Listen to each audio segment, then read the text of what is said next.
আলো চাঁদের বাড়ি থেকে ভালোবাসার বাড়ি। সদ্য প্রয়াত অভিনেত্রী শ্রাবণী বণিকের সঙ্গে ঋতুপর্ণার কত কত স্মৃতি। শ্রাবণীর প্রয়াণে আজ মন ভারাক্রান্ত ঋতুপর্ণার। প্রিয় বান্ধবীকে নিয়ে লিখলেন খোলা চিঠি। শ্রাবণী, তুমি ছিলে উজ্জ্বল অথচ শান্ত। তোমার সৃষ্টিতে জাজ্জল্যমান কিন্তু মিতভাষী। তোমার সুন্দর মন, তোমার কর্তব্য পরায়ণতা সব সময় আমাকে মুগ্ধ করেছে। তোমার সাথে আমার দীর্ঘ সম্পর্ক সেই আলো ছবি থেকে। তরুণ মজুমদারের স্নেহধন্যা আমি। তাঁরও বিশেষ যত্ন এবং কর্মক্ষেত্রে ওনাকে সহায়তারও ত্রুটি রাখনি কখনো। তুমি ফোন করে যেদিন তোমার অসুখের কথা জানিয়েছিলে, সেদিন ভেতর থেকে কোথাও খুব কষ্ট অনুভব করেছিলাম। অথচ তোমার দৃঢ়তা আর স্পিরিট আমাকে অবাক করেছিল। আমি আবেগপ্রবণ হয়ে পড়েছিলাম, কিন্তু তুমি অনড় ছিলে, যেন মৃত্যুকে তুমি জয় করেছ। তুমি সেই শ্রাবণী। বহুবার আমাদের ফোনে কথা হয়েছে। বিদেশি ডাক্তারের পরামর্শ নিয়েছিলাম, তোমার এখানকার ডাক্তারের সাথেও যোগাযোগে ছিলাম।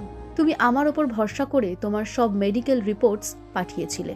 গত কয়েকদিন তোমাকে একদম ফোনে পাচ্ছিলাম না। আমিও বাইরে ট্রাভেল করছিলাম, কিন্তু মনে একটা চিন্তা দানা বাঁধছিল। ভেবেছিলাম ফিরে এসেই দেখতে যাব, কিন্তু এত তাড়াতাড়ি তো তোমার যাওয়ার কথা ছিল না। কেন গো চলে গেলে? এত ভালো এক মানুষ, অভিনেত্রী, মা, সব তোমার কাছে এতটাই কম হলো?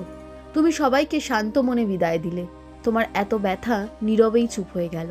তোমার সন্তানেরা আদর্শ মা পেয়েছে, তারাও অপূর্ব মানুষ হয়েছে। গতকাল তোমার ছেলের সাথে কথা বলতে বলতে অচিরেই চোখের জল পড়ছিল। নিশ্চয়ই তুমি আপনজন ছিলে।